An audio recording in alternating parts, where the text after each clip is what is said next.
এখন কি এভারেস্টে যেতে মিনিমাম $50,000 খরচ হবে। এক পর্বতে ওঠার জন্য 60 লাখ টাকা খরচা করতে হবে আপনাকে।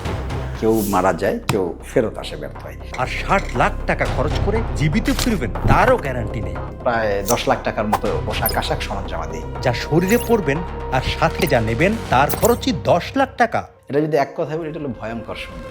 একদম দারুণ একটি সংজ্ঞা দিলেন তিনি। এই জার্নিটা ভয়ঙ্কর সুন্দর।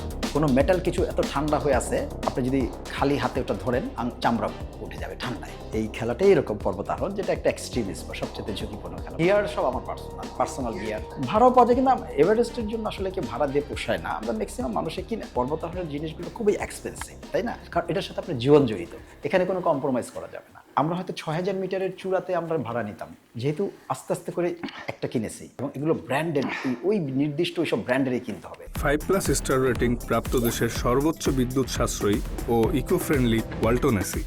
Walton air conditioner, smart comfort এখন নেক্সট লেভেলে।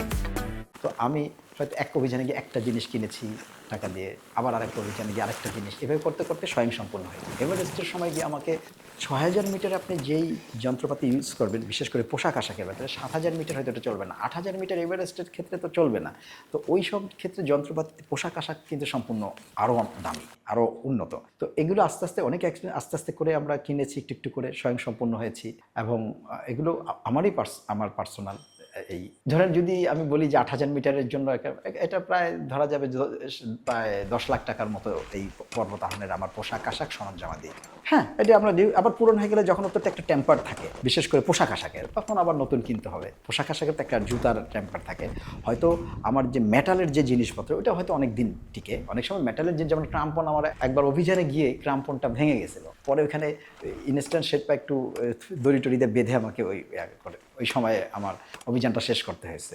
সবার তো একটা টেম্পার থাকে, যে একটা তার লংজিভিটি আছে, যে কতদিন চলবে, তাই না? আবার অনেক সময় ওখানে বিরূপ প্রকৃতিতে অনেক রকম ঘটনা ঘটে, অনেক ঠান্ডা, আবার রোদ, ওই বরফের মধ্যে কিন্তু অনেক গরম দিনের বেলা যখন সূর্য থাকে। তো এরকম ঘটনা। যন্ত্রপাতি সব আমার একটু একটু করে আমরা স্বয়ংসম্পূর্ণ হয়েছি যন্ত্রপাতিতে। আমার যন্ত্রপাতি সব আমার নিজেরই। অনেকে ভাড়া নেয়, কারণ যখন যার এফোর্ড করতে পারে না, মনে করে যে আমার এটা, তখন ভাড়াও পাওয়া যায়। কিন্তু এভারেস্ট যে 8000 মিটার গেলে সবাই নিজেই কিনে ফেলে, তখন এটা সেকেন্ড হ্যান্ড ইউজ করাটা আসলে ওয়াইজ না। শুধু যদি এভারেস্টে বলি, কারণ এভারেস্টে আমাকে তো আগে এভারেস্টের জন্য যোগ্য হতে হয়েছে, যে অন্যগুলো আমি যদি বলি যে একজন এখন যোগ্য, সে এভারেস্টে যাবে, এরকম একটা কথা যদি বলি। আমি যখন গিয়েছি 2010, 11, 12, তখন আমাদের লেগেছিল $35,000 পার পার্সন। এখন এটা প্রায় $50,000 হয়েছে। যদি এখন কেউ এভারেস্টে যেতে চায়, তাকে 50,000, মিনিমাম $50,000 খরচ হবে। প্রথমত মানে আমি যদি বলি, আমি যদি কেউ একজন পর্বতারোহী হতে চায় এবং এভারেস্ট যেতে চায়, এভারেস্ট আরোহণ করতে চায়, প্রথমত যেমন আমি আমাদের পাহাড়ে গিয়েছি, তাই না? আমাদের বান্দরবান, রাঙামাটি, আমাদের পাহাড়গুলোতে, আমাদের মাটির পাহাড়, এখানে অত উচ্চতা নয়, অক্সিজেনের কোনো স্বল্পতা নাই, আমার মাইনাস টেম্পারেচার নেই, কিন্তু এটারও একটা মজা আছে। পাহাড়ে 3 দিন 4 দিন হেঁটেছি। এই যে উচ্চতা হাঁটা, শরীর প্রতিদিন একটা ফিজিক্যাল ফিটনেস করার জন্য এক্সারসাইজ করতে হবে নিয়মতান্ত্রিকভাবে, খাবার দাবার ব্যাপারগুলো দেখতে হবে। এরপর অন্তত একটা ট্রেনিং করতে হবে, বেসিক ট্রেনিং। আমি যেমন বেসিক অ্যাডভান্স অনেক 2টা ট্রেনিং করেছি, কিন্তু অ্যাডভান্স না করলেও মূলত অন্তত একটা বেসিক মৌলিক পর্বতারোহণ প্রশিক্ষণ ট্রেনিংটা। কারণ আমাদের তো পর্বত নাই। যদি আমাদের পর্বত থাকতো, বরফ থাকতো, মানে আমি বরফে কীভাবে হাঁটবো, কিন্তু বরফেই যেতে হবে, মাটিতে তো এটা হবে না।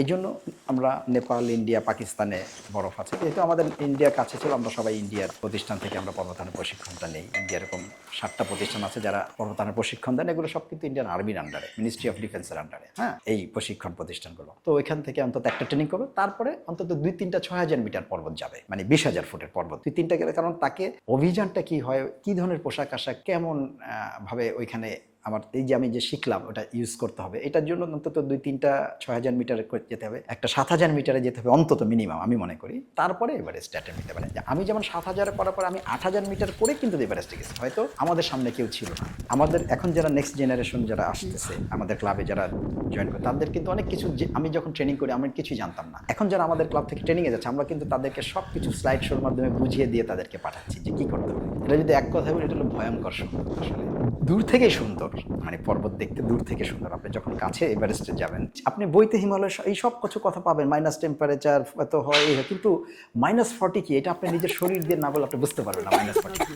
ঠিক ওইখানে গিয়ে আমি যখন বুঝতে পারি, শরীর দিয়ে অনুভব করি, ওটার মজা, ওটার আনন্দ আলাদা।